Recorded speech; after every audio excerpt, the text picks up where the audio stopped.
महाप्रभु दधी बामनଙ୍କ नूतन विग्रह स्थापन। आज आंबदोलाଠାରେ महाप्रभु दधी बामनଙ୍କ नूतन विग्रह स्थापन हो जाइछि। कार्यक्रम चलिथिबा बेले आध्यात्मिक चेतना लोकंक मनरे जागृत होइथिबा बेले एही पवित्र मुहूर्त रे अंबादोला अंचल रे जय जगन्नाथ ध्वनि रे प्रकंपित हेउथिला सारा परिवेश। अंबादोला और एहर आखपाख अंचलर हजार हजार संख्यार श्रद्धालु महाप्रभु दधी बामनଙ୍କ प्रतिष्ठा उत्सव में सामिल होइथिबा देखिबाकू मिलिथिला।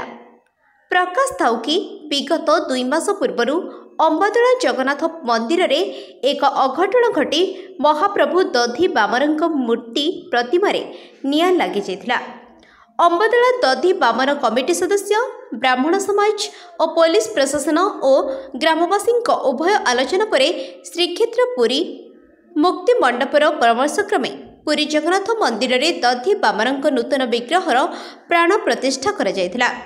आज पवित्र दिन में महाप्रभुଙ୍କ विग्रह अंबादोला पछमुखी हनुमान मंदिर परिसर में पहुंचवा पर सेठरे पुरोहित मानक द्वारा नीतिकांति अनुजाई पूजार्चना करा जायथिला। परे सेठरू नाम कीर्तन बाजा बाजना और बाण फुटाई महाप्रभु आगमन को अंचलवासी स्वागत करने सह मंदिर निकटरे पहुंची पुराणा मंदिर रे महाप्रभु दधी बामनଙ୍କ नूतन विग्रह प्रतिष्ठा करा जायथिला। अंबादोला सहरर विभिन्न स्थान रे महिला माने महाप्रभुଙ୍କ विग्रह को पूजार्चना करथिले। हरिबोल हुलहुली शब्द रे प्रकंपित हेउथिला पूरा अंचल। अंबादोला टाउन ठाकुराणी मंदिर निकट में भक्त मानू पणा बंटन करे महाप्रभु दर्शन निमंते आसीथिबा समस्त श्रद्धालु माने मंदिर परिसर में प्रसाद सेवन करिथिबा देखिबाकू मिलिथिला। अंबादोलार सौभाग्य कहले अत्युक्ति हेब नहीं। महाप्रभु दधी बामन जीव गतकाली पुरी ठारे तांकर जीवन्यास और प्राण प्रतिष्ठा हेबा परे दीर्घ रास्ता अतिक्रम कर अंबादोला पहुंची तांको भव्य स्वागत करा जाउछि अंबादोला रे जनसाधारण द्वारा। आज निश्चित भाव में समस्ते आनंदित।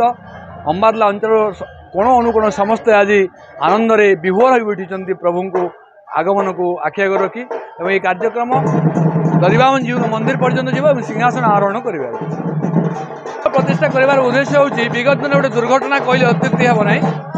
गत किछि दिन तले महाप्रभुंकर विग्रह को कौन कारणवश गोटे दुर्घटना होता अग्नि संजोग हो जाता। तेणु पुरीर पंडित महासभा मुक्ति मंडपर परामर्श क्रमे से नूतन विग्रह तैयारी से प्राण प्रतिष्ठा करागला एवं जीवन्यास दि जाए आज अंबादोला अणा जाइए। महाप्रभु आज आनंद जनसाधारण को नहीं पदयात्रा चली किस समय पर प्रभु सिंहासन विराजित है। जय जगन्नाथ। निश्चित भाव में आज आमर ये अंबादोला गोटे गर्वर कथा कहीं आपने जानते विगत 2 मास तले भगवान का विग्रह रे अग्नि लगी विग्रहटी आमर आमर जो रत्न मंडपुर बाहर कर देथिलु। तापरे पूरी श्रीमंदिर परामर्श अनुजाई आम नूतन विग्रह धरी आसचु एवं ये नूतन विग्रह को प्रतिष्ठा करी सेठू अणा जाइछि। बाकी आमर जो पुराना मंदिर ही ठाकुर को बर्तमान बसाजिब तापरे नूतन मंदिर प्रतिष्ठा करा जिवो। आउ निश्चित भाव में आमर अंबादोला एक बहुत गर्वर कथा। समस्त मन बहुत खुशी कारण जो ठाकुर नष्ट हो जाता विग्रह समस्त मन बहुत खराब थिला किंतु आज नूतन ठाकुर को देखा पर समस्ते बहुत आनंदित बहुत उल्लसित। मुनिगुड़ारू रंजन स्वान रिपोर्ट द न्यूज टुडे।